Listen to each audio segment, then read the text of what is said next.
What if the smallest creature in the world failed more times than anyone could count, and still became the reason history changed forever? In a quiet forest, where giant trees touched the sky, and every leaf looked like a mountain, there lived a tiny ant named Nico. Nico was the smallest ant in the colony, the weakest, the slowest, and according to everyone else, the most useless. Every day, the colony worked together to carry food, build tunnels, and prepare for the coming winter. Every day, every ant had a job. Except Nico, because whenever he tried, he failed. He tried lifting crumbs twice his size and collapsed. He tried carrying leaves and got dragged backward. He tried climbing the steep root bridge and fell again and again into the dirt. The other ants laughed. Leave the hard work to the strong ants. You're too small to matter. Stop wasting time, Nico. Their words stung more than the wind, more than the rain, more than the bruises on his tiny legs. But Nico never answered. He only looked up at the sky and whispered, "Not yet." One evening, the colony was preparing for the biggest harvest of the year. The food had to be moved before the night storm arrived. Everyone rushed, everyone carried, everyone except Nico. The queen ant looked at him with gentle eyes and said, "Some of us are born to lead. Some are born to follow. Maybe your path is simply different." Nico wanted to cry. For a moment, he believed her. Maybe she was right. Maybe he really was too small, too slow, too late. That night, while the others slept, Nico walked alone outside the colony. The forest was silent. The moon was bright. And then he saw it. A single seed. Tiny. Plain. Almost invisible. It had fallen near a crack in the earth, right beside a patch of dry soil. Nico stared at it and felt something inside him stir. He remembered every failure, every laugh, every fall. And for the first time, he didn't feel broken. He felt angry. Not at the world. At giving up. He picked up the seed and whispered, "If this little thing can become something big, then so can I." The next morning, Nico began again. And again. And again. He carried pebbles twice his size. He climbed the root bridge until his legs shook. He dragged food 1 inch at a time. He fell. He slipped. He got buried in dust. But each time he got back up, the other ants watched him and laughed even harder. "You still don't get it. You can't do it." But Nico did not look at them. He looked at the seed. He kept it safe.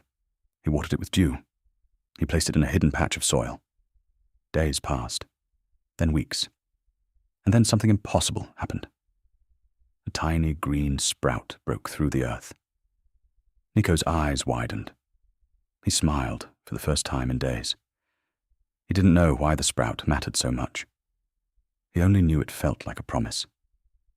Then came the storm. It arrived like thunder itself had split the sky. Wind howled through the forest. Rain crashed down in violent waves. And the entire colony trembled. The tunnels began to flood. The food stores started to wash away. The younger ants screamed. The strongest ants tried to block the water, but the storm was too powerful. The colony was losing everything. The queen shouted, "Save the eggs! Save the children!" Panic spread. Then Nico looked at the little sprout he had protected. In the storm, it had grown faster than anyone expected. Its roots had broken deep into the earth, and there, hidden beneath the soil, Nico saw something that no one else noticed. A cracked underground passage, a natural tunnel, a path to safety. Nico's heart hammered.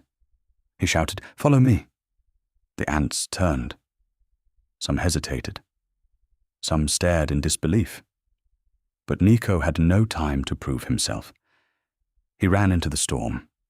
He squeezed through the roots. He climbed the collapsing earth. He led them through the hidden tunnel, one by one, until the entire colony began to follow. Water burst behind them. The storm roared above them.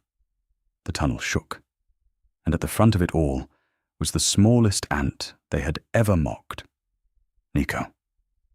At the last moment, the tunnel began to collapse. The exit was close, but not close enough. Nico looked back. He saw the Queen trapped behind a falling wall of mud. Without thinking, he turned around. The others shouted, "Nico, run!" But he didn't. He climbed the wall. He pushed against the stones with every bit of strength in his tiny body. His legs trembled. His breath burned. His whole world shook. And then, inch by inch, the stones shifted. The Queen escaped. The colony escaped. And Nico, covered in mud and rain, stepped out into the light as dawn broke across the forest. The storm had passed. The colony was alive. And for the first time ever, everyone was silent. The Queen walked toward Nico. Her eyes were wet.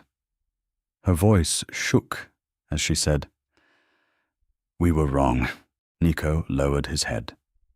But the Queen gently lifted it and continued, "You were never too small. You were just the one brave enough to keep trying when everyone else stopped."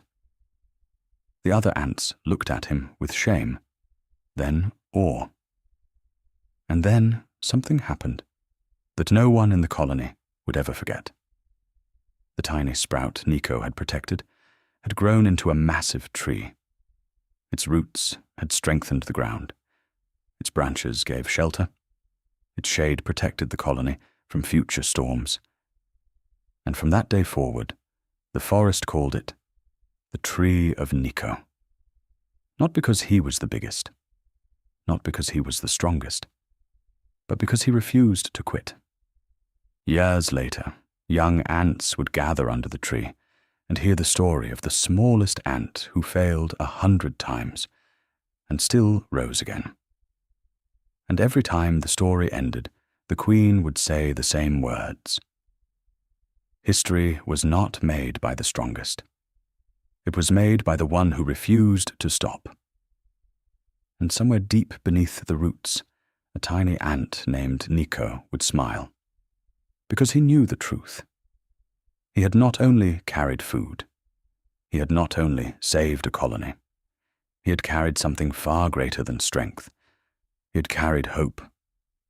The world never remembers the ones who never fall. It remembers the ones who keep standing after every fall,